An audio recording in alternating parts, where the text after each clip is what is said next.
Let me show you how to do the Italian cast on. I'm gonna show you both the version knit 1 purl 1 and also knit 2 purl 2. And I wanted to show you an example right away of what the knit 2 purl 2 Italian cast on will look like in the end.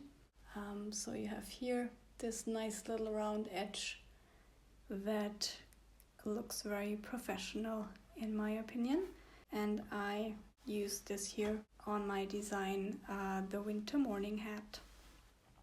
The first thing you need to know is that you start both of these cast-ons in the same way with a cast-on of knit 1 purl 1, and for the knit 2 purl 2 version you later switch the stitches to get the required pattern of knit 2 purl 2, but I'm gonna show you that obviously in detail later, and don't worry, this sounds a lot more complicated than what it actually is. The second thing you need to know right away is that the needle size that you're using for your cast on has to be one needle size smaller than the needle size for your cuff. So in this tutorial I'm using a yarn that requires an 8mm needle size, which means that the cuff I would be knitting in a 7 or 6.5mm needle, and for the cast on here I'm using now a 6mm needle. First of all, I'm gonna show you how to find out how much yarn you even need for the cast on. And I highly recommend doing this because this is a rather time consuming cast on and it's annoying if you run out of yarn halfway through. So you simply do this as follows. You wrap your yarn around your needle like this once, and then you wrap it around a total of 10 times. 9, 10.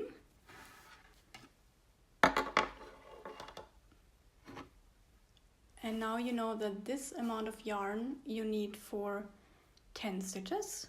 I always like to use a little bit more right away just to be on the safe side. And then you simply put these on top of each other like this.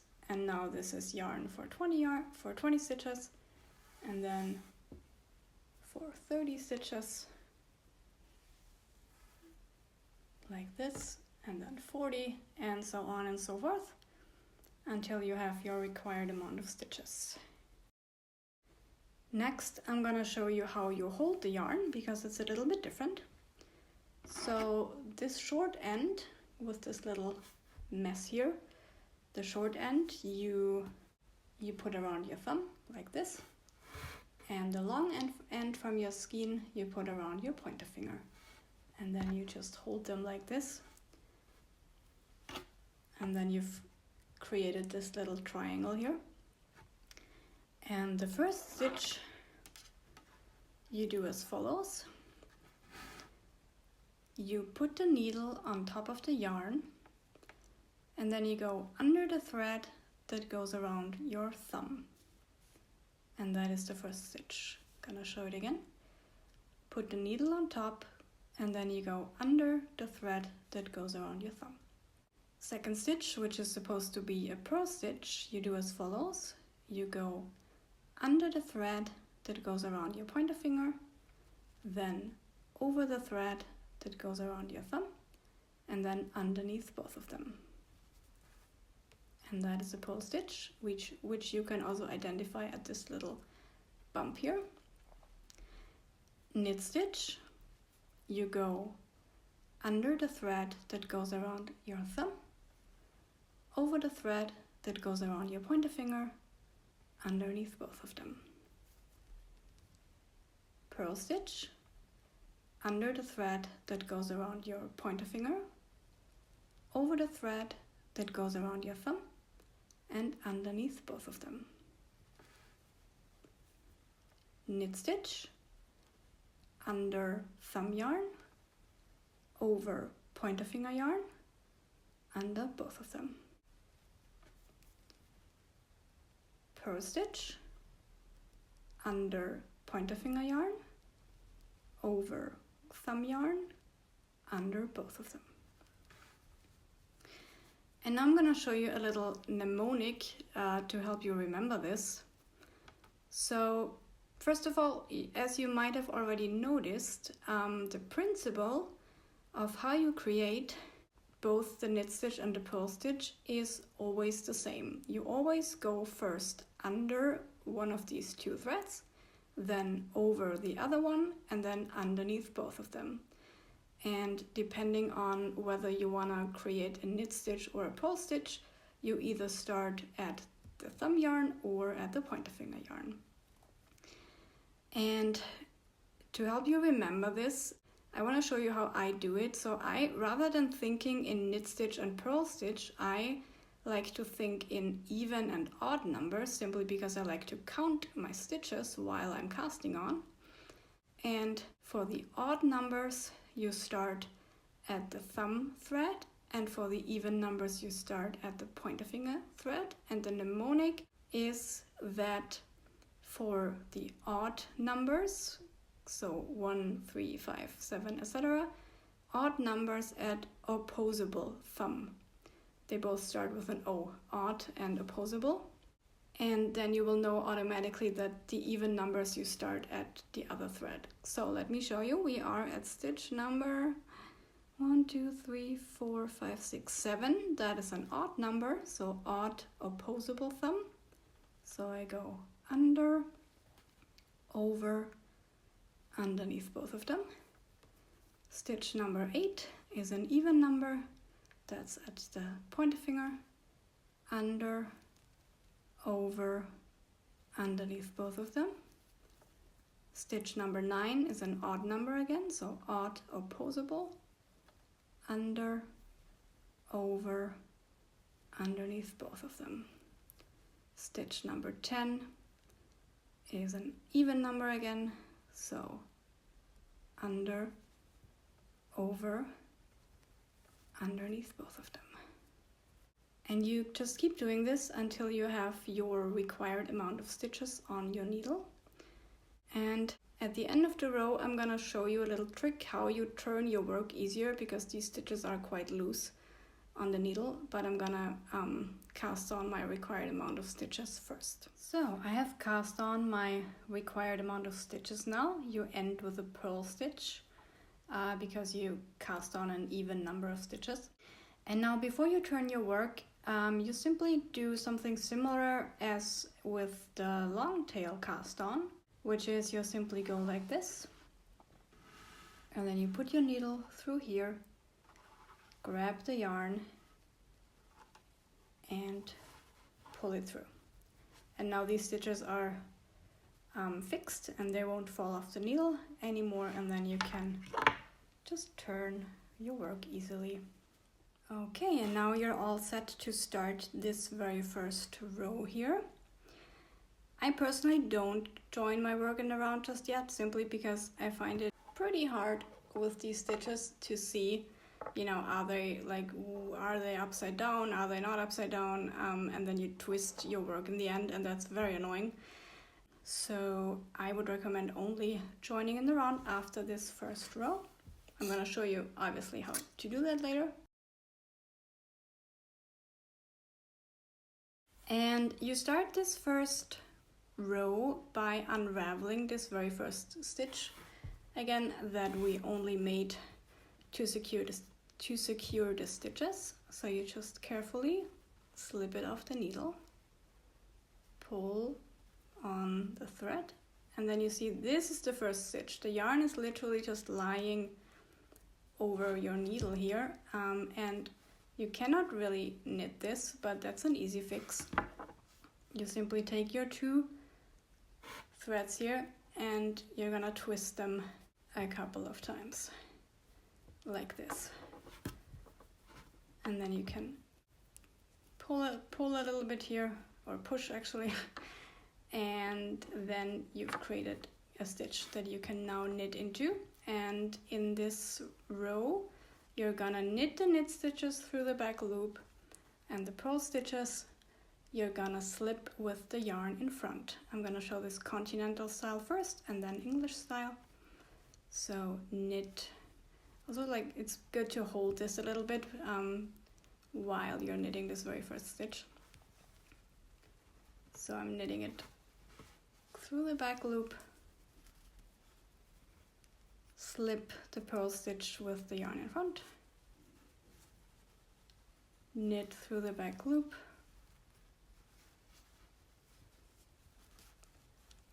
slip with yarn in front.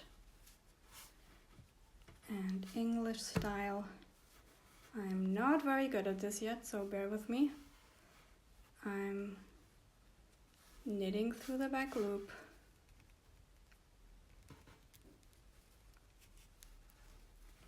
then I bring the yarn in front and slip the purl stitch, and then bring yarn in the back again, knit the knit stitch through the back loop, and slip the purl stitch with yarn in front. And you keep doing this until you only have one stitch left. And this is gonna be a purl stitch, and this stitch you are going to purl, so don't slip it, purl it normally. I'm gonna show you in a second. I have now only one stitch left on the needle, and it's a purl stitch. And as I said before, you're simply gonna purl that.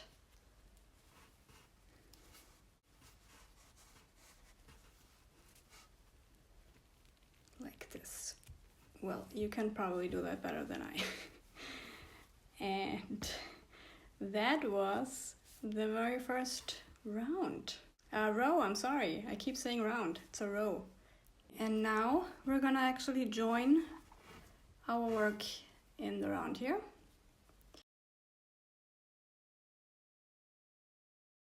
And in order to not twist these stitches, well, first of all, you're gonna distribute them nicely on your needles here, so you get a better overview, like this. And then you simply have to make sure that on top of your needle, or let's say on the outside, if you lie them down like this on the outside, there's always these loops.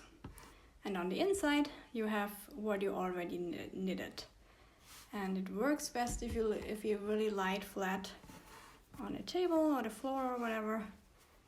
And then you just go around. And this is important that you don't twist these stitches. So just really make sure that you do this right.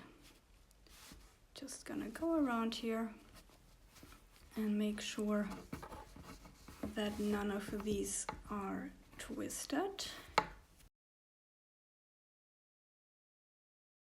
Okay, so let me show you.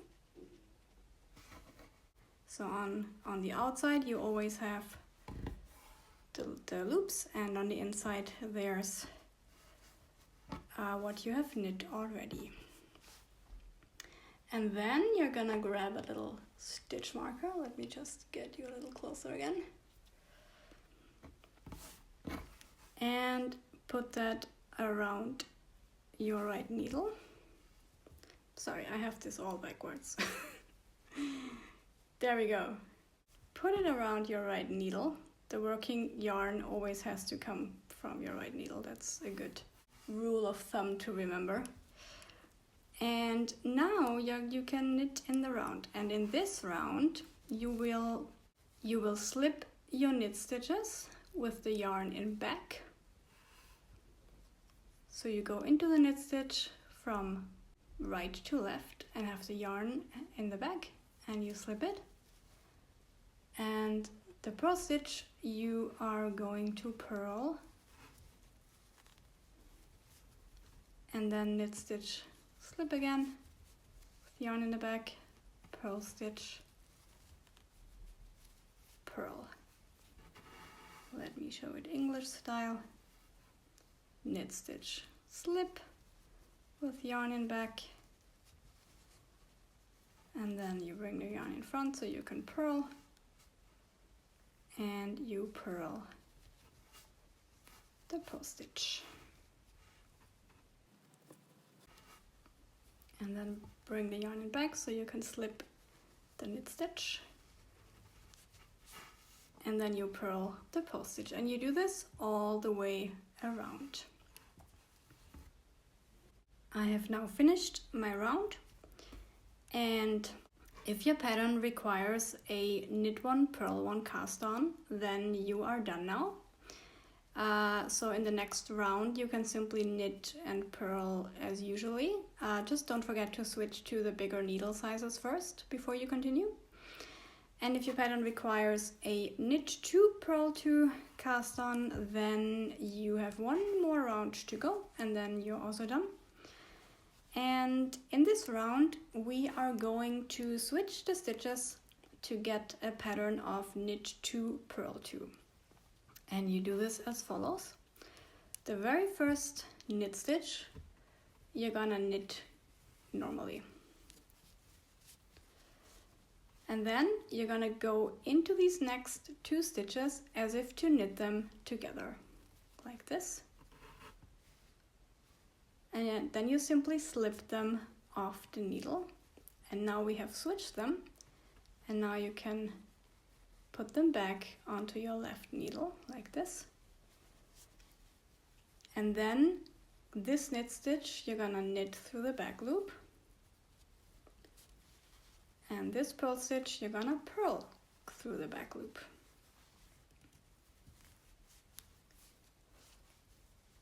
The next 2 stitches you knit them as they are, or purl them as they are. So this is a purl stitch, so you just purl it. And the knit stitch you knit. Then you switch the stitches again. So you go in here, slip them off, slip them back, knit through the back loop, purl through the back loop. And then purl and knit. And then you switch again. And let's say you're unsure in your pattern what is next. You're gonna look at what you've already knit. So we have 2 knit stitches, 2 purl stitches, 2 knit stitches, 2 purl stitches, 1 knit stitch.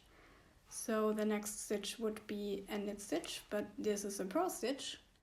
And that is always the sign. Now we have to switch the stitches again. So I'm gonna go in here, slip them off, slip them back, and then knit through the back loop.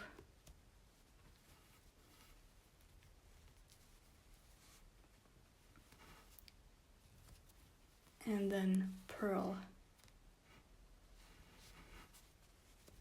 through the back loop. And then again purl as usually.